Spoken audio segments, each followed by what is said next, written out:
now we're going to get started. So one thing that helps add realism is if you buy some parts that are already manufactured parts. I purchased a tripod, a mini folding tripod that I'm going to remove the graphics that are on here, and that will be my holder for my product because it can be used with a tripod because it includes a laser level and laser measuring. And then I also bought some hardware just from the hardware store. So this is a fitting that fits to the tripod that I purchased. That will be embedded in this piece. And then there are areas that have screws, so I went to the hardware store and found the right size screws to add, again, a touch of realism to them. One of the things that you're doing when you're building with laser cutting is you're making layers of different thicknesses. The material often comes with a coating of paper on it. You just peel that off, and then I'm just loosely fitting two of the parts together. Basically, this is my primary piece of where the electronics would be housed. This is the bezel that will wrap around the display and some of the other details.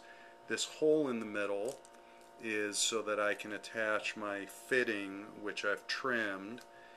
So that fitting will eventually fit inside of here, and that will allow me to attach it to the tripod that I purchased.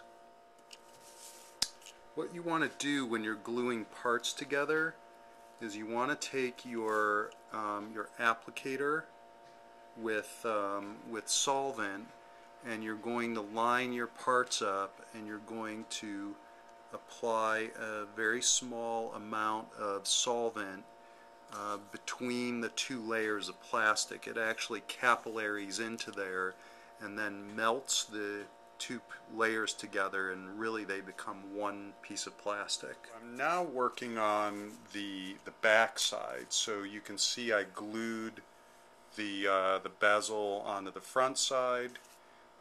Onto the back side, I've included some relief details, and I'll explain more about the design when it starts to become more obvious. But you could also see that I planned in my screw holes in advance, so I don't have to drill those. Sometimes if they're a little tight, I might have to tap them out or sand them a little bit. But once I glue this on, I'll have the main body of the phone completed. Something to keep in mind, that the laser cutter, when it cuts the edges at 2 degrees of draft. So one edge is slightly larger than the other edge. So you want to also always be thoughtful about which edge is mating up with which, so that you get the best fit, or the fit that you want for the smoothest edges, or the best fit of parts. So something to be careful with is that because the cement is a solvent, sometimes it mars the surface. I'm not sure if you can see that. It's good to leave the paper on as long as you can on surfaces that are the most exterior surfaces. This surface is going to be covered, so I'm not really worried about it, but this is a final finish surface, so I'm going to leave the paper on those exposed edges until just before I prime it.